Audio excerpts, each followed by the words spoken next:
मेरा एक स्टूडेंट था, वो आईएएस का इंटरव्यू देने गया, तो उससे इंटरव्यू बोर्ड ने पूछा कि भाई तुम जंगल में जा रहे हो, शेर आ जाएगा तो क्या करोगे?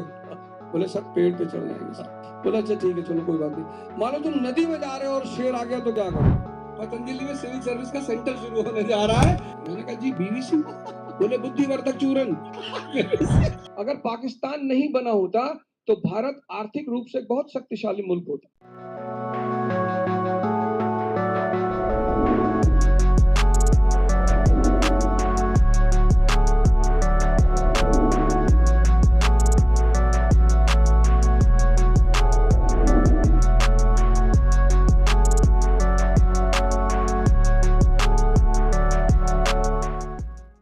मान लीजिए आपका एक मकान है 10 बीघे में और 10 मर्सिडीज आपके पास है और आप है 50,000 करोड़ के मालिक, लेकिन आपके घर के चारों तरफ झोपड़पट्टी है। आप 50,000 करोड़ के मालिक हैं और आपके महल के चारों तरफ झोपड़पट्टी है। तो जैसे ही आप कमजोर पड़ेंगे वो झोपड़पट्टी के लोग आपके घर में कूद जाएंगे।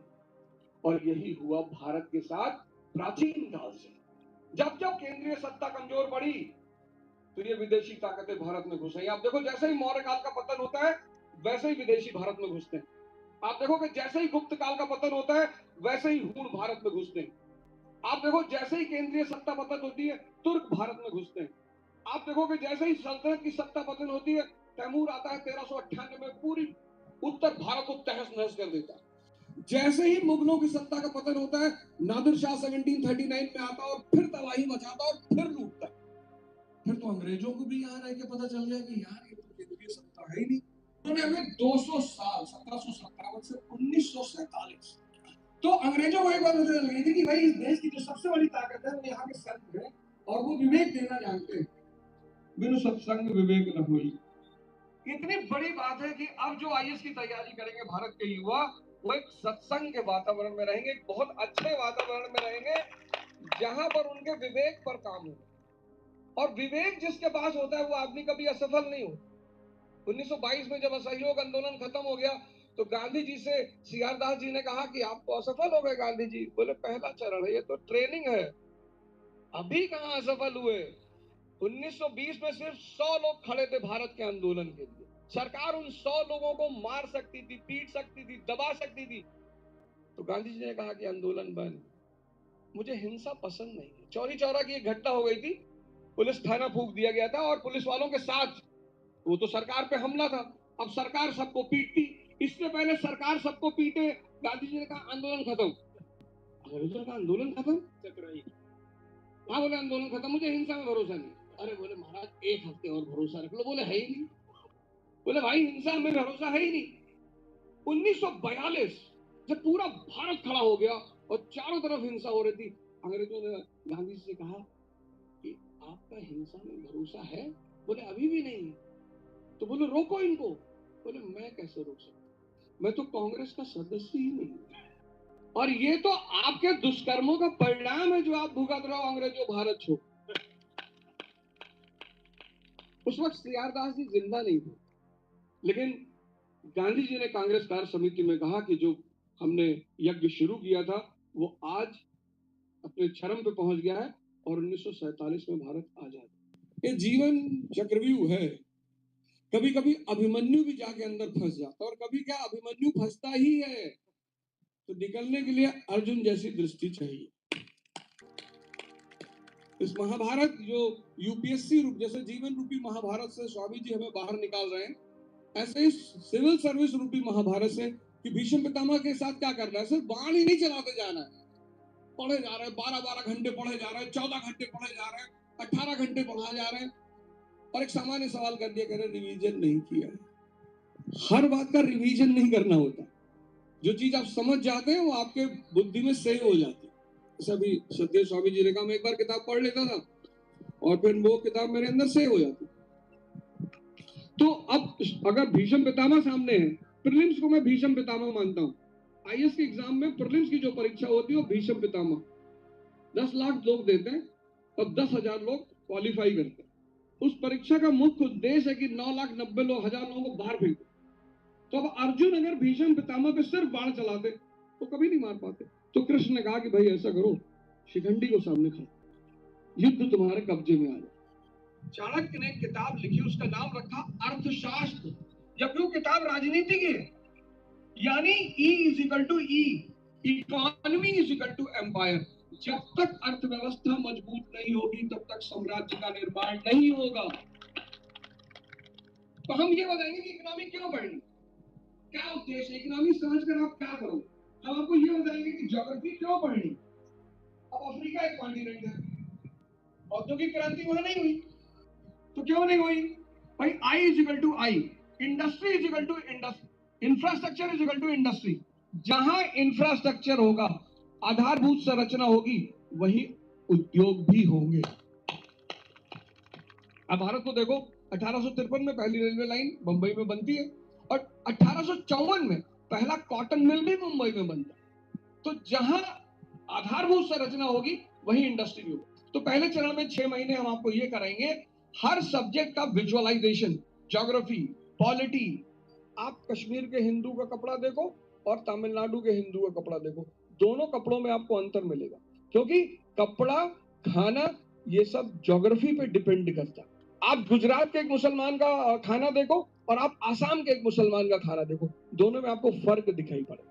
ये जो सब्जेक्टों का अंतः संबंध है, अंतः संबंध हम क्यों चाहते हैं? अगर पाकिस्तान नहीं बना होता तो भारत आर्थिक रूप से बहुत शक्तिशाली मुल्क होता, क्योंकि अगर पाकिस्तान नहीं बनता तो हमारी सीधा दरवाजा कहां खोलता?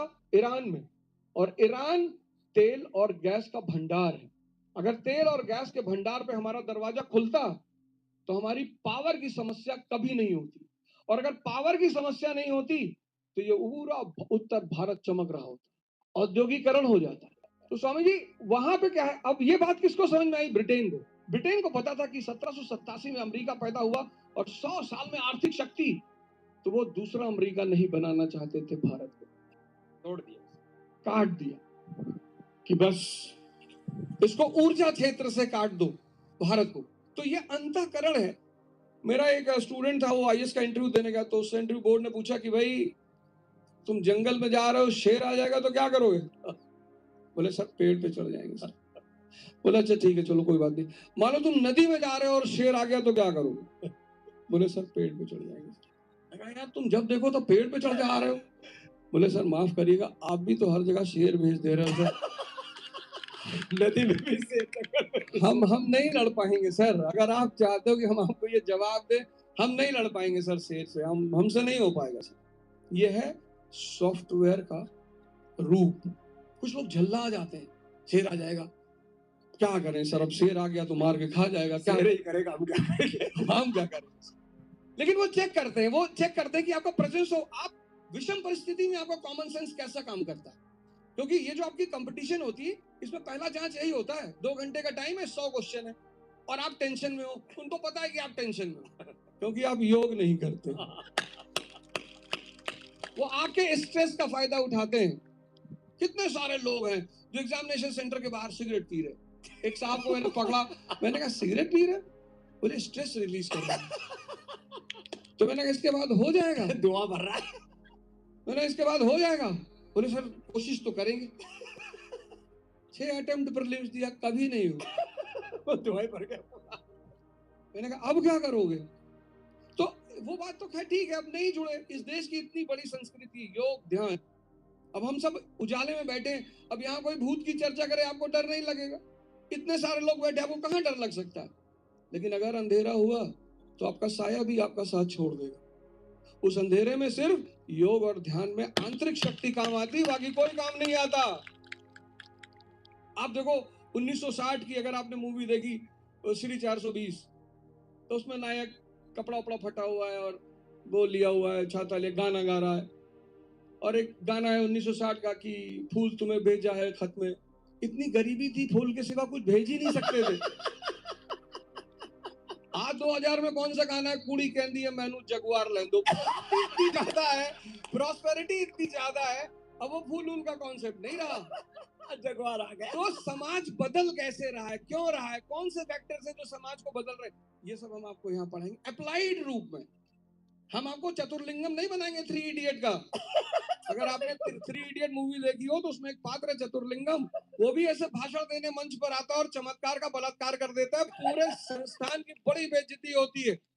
मंत्री जी मंच से उठकर चले जाते हैं, हम रैंचो बनाएंगे, आपके विवेक को, आपके सोचने की क्षमता को, आपको कनेक्ट करने की क्षमता को, उन सबका विकास करें। दूसरा पेपर इतना प्यारा है, गवर्नेंस, पॉलिटी, इंटरनेशनल रिलेशन।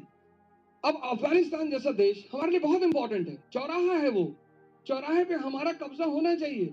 उस चौराहे से एक रास्ता निकलता है चीन को, एक रास्ता ईरान को, एक रास्ता भारत को, एक रास्ता रूस को। तो अगर उस चौराहे पे हम भी बैठ जाएं, अगर अफगानियों से हमारा अच्छा संबंध हो जाए, तो हमारा चारों तरफ असेसमेंट हो जाएगा, हम चारों तरफ निकल सकते हैं। तो आपको ये आईएएस बनाने के साथ हम ये भी सिखाएंगे कि अखंड भारत कैसे बनाना और उसका प्रधानमंत्री अवध ओझा जी को कैसे बनना। ये जो नक्सलिज्म है क्यों है? कोई परेशान है तभी तो लड़ रहा है। इंटरनल सिक्योरिटी, डिजास्टर मैनेजमेंट, कि अगर अर्थक्वेक आ जाता है, नेचुरल डिजास्टर्स आते हैं, तो अपने ह्यूमन रिसोर्स को कैसे बचाएंगे, ये तीसरा पेपर। और चौथा पेपर तो कमाल का है, एथिक्स। लेकिन आजकल के अधिकारी सिर्फ आंसर लिख के आते हैं, उनको एथिक्स से कोई मतलब है, क्योंकि उसको इसलिए मतलब नहीं है क्योंकि इंद्रिय सुख दो ही सुख हैं, एक ब्रह्म का, एक माया का। ब्रह्म का उन्होंने जाना नहीं, भ्रम में पड़ गए, तो माया की तरफ भागना स्वाभाविक है। जो ब्रह्म से हट गया भ्रम में माया में पड़ गया। एक तरफ तो जाएगा ही, नहीं तो वो मर जाएगा। फिर एक डायरेक्शन में तो जाएगा। मन को अगर आप बंद कर दो तो फिर आदमी पागल होकर मर जाएगा। तो आप विषम परिस्थिति में, अब 4-5 लोग बैठे और कभी कभी इंटरव्यू में ऐसा होता है कि आपको घूरते हैं 5 लोग, और जब आदमी लगातार आपको पूछते नहीं, कुछ आपको देख रहे हैं बस। अब जब निरंतर आदमी देख रहा है, बोल ही नहीं रहा, हंस भी नहीं, अब सदैव स्वामी जी यहाँ बैठे, अगर बीच बीच में ना हंसे तो बाकी लोग तो टेंशन में रहेंगे कि भाई पैर तो हिलाना है।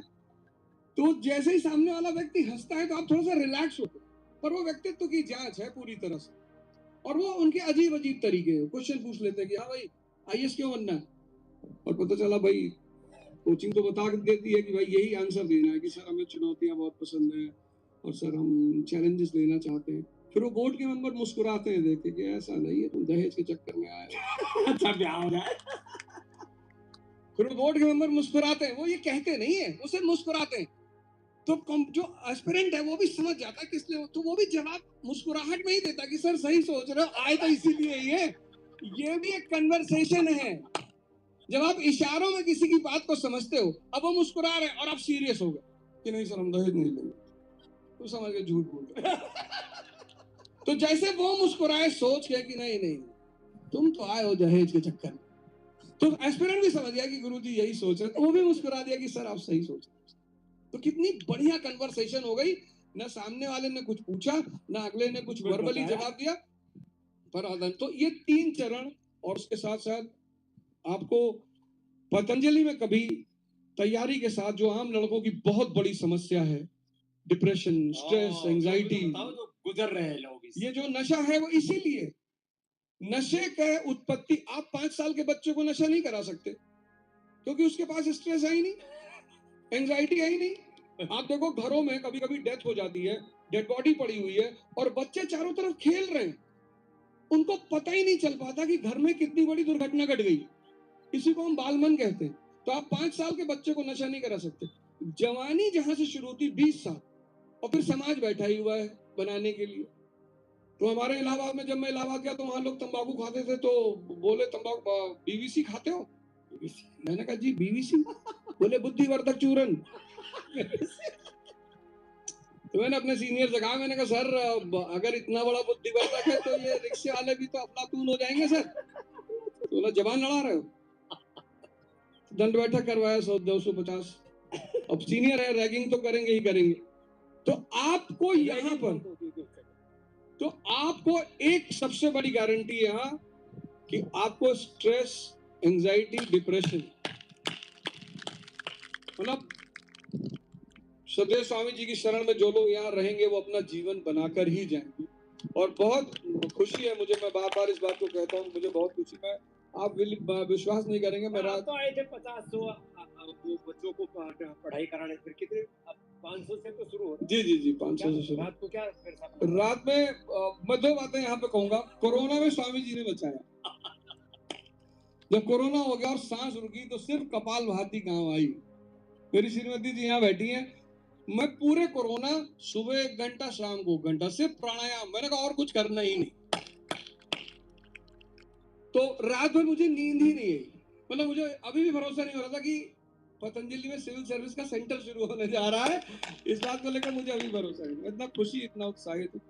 तो आप सबको सादर निमंत्रण है, पूरे भारत को निमंत्रण है कि अगर आप चाहते हैं कि आपका भविष्य बहुत अच्छा हो तो पतंजलि में आप सबका स्वागत। जय हिंद, जय भारत। जोरदार अभिनंदन अवध होजा जी।